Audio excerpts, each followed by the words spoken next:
ஆயா செலகனன்சிஸ் போட்டிருக்காரு. அறுவடை பண்றதுக்கு 25-30 வருஷம் ஆகும். அது வரைக்கும் ஒரு விவசாயி அதனுடைய வருமானம் கொடுக்கிற வரைக்கும் வெயிட் பண்ணிட்டு இருக்க முடியாது. மரப்பயிர்ல நிழல்ல வளரும் பாக்கு, அதாவது பாரத் ஸ்பீட் அரிக்கனட். இது நம்ம பசுமை பூமியால் மேம்படுத்தப்பட்ட ஏறக்கூடிய 3 அடி 4 அடி. இந்த பாக்குக்கு என்ன பெசன்னு சொன்னா, பாரத் ஸ்பீட் அரிக்கனட் வறட்சியிலிருந்து தாய் மரத்திலிருந்து விதையை எடுத்து போடுறதுனால 2.5 வருஷத்துல ஈடு கொடுக்கக்கூடிய பாரத் ஸ்பீட் அரிக்கனட். எல்லா மரத்துக்கும் வரிசையில 2 மரத்துக்கு இடையில பாக்கு நடுறோம். தண்டுக்கெல்லாம் எப்படி இருக்கு?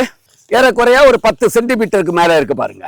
பூம்பு பூசா மண்ணின் வேற போட்டுட்டோம். அந்த பாக்கெட்டு மேல மண் வரக்கூடாது. ஒரு 3 மாதத்துக்கு இந்த குச்சியை சப்போர்ட் கட்டணும். இப்படி கட்ட குச்சி ஒண்ணுன்னு சொன்னா இங்க பாருங்க, பாக்குக்கு நேரா ஊனிட்டமா. இது 3 மாதம் கழிச்சு அவுத்து விடணும். உயிர் தண்ணி இங்க விட்டுருங்க. மரத்துல நிழல்ல பாக்கு, எலுமிச்சை, ஒரே உரம், ஒரே மருந்து, ஒரே தண்ணியில எலுமிச்சை, ஆப்பிரிக்கன் தேக்கு, தென்னை மரம். பசுமை பூமியால் மேம்படுத்தப்பட்ட நவீன முறையில மல்டி கிராப்பிங் பேட்டர்ன்ல தேர்வு செய்த நடவு முறை.